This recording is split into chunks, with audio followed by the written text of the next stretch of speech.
I'm wondering if weed killers should be more of a controlled substance. And here is why.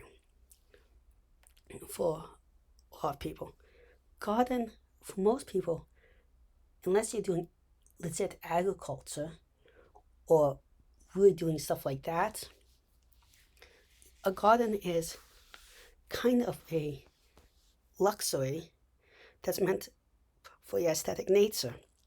Have weed killers harm native plants. They can go into runoff. They have toxicity effects to various extents, from very toxic to non-toxic, and we don't know all those effects. But they also promote weeds to become more chemical resistant, which makes it harder for agricultural places, and they have to make more and more toxic chemicals. So banning it would be a lot better for wildlife and for agriculture. And I'm not saying totally ban it, I'm saying restricted for just home usage.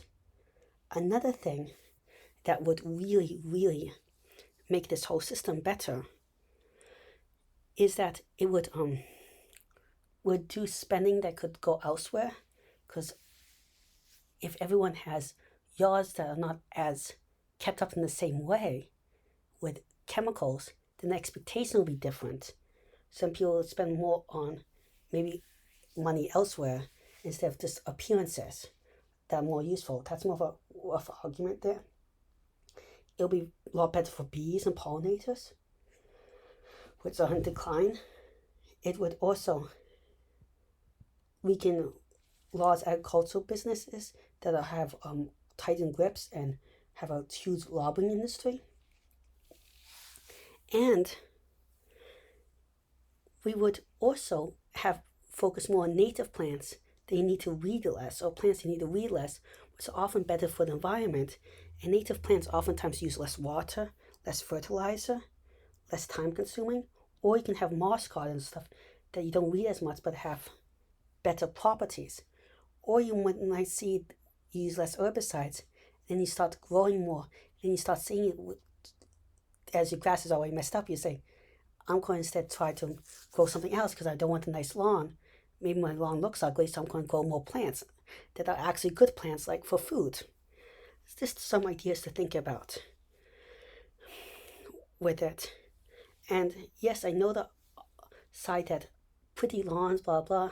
I don't know exactly how what, but maybe you could only order it if you're doing large-scale agriculture.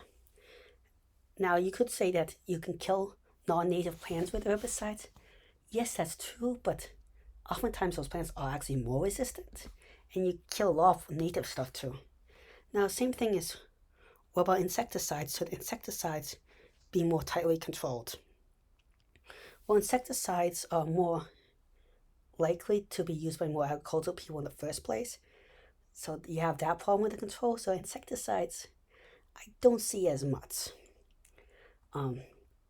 But maybe a little one, like putting a tax and then giving a tax benefit to farmers, so it negates it, but for the average foot, it's more expensive. Maybe. Well, thank you for listening. Please like and subscribe. It really helps the channel out. I'm trying to reach 1,000 subscribers in a year and 4,000 watch hours, which is really hard, but with your help, I think I can do it. Also, if any ideas for future videos, comments or suggestions, anything, please leave them in the comment section below. Thank you very much again. Goodbye.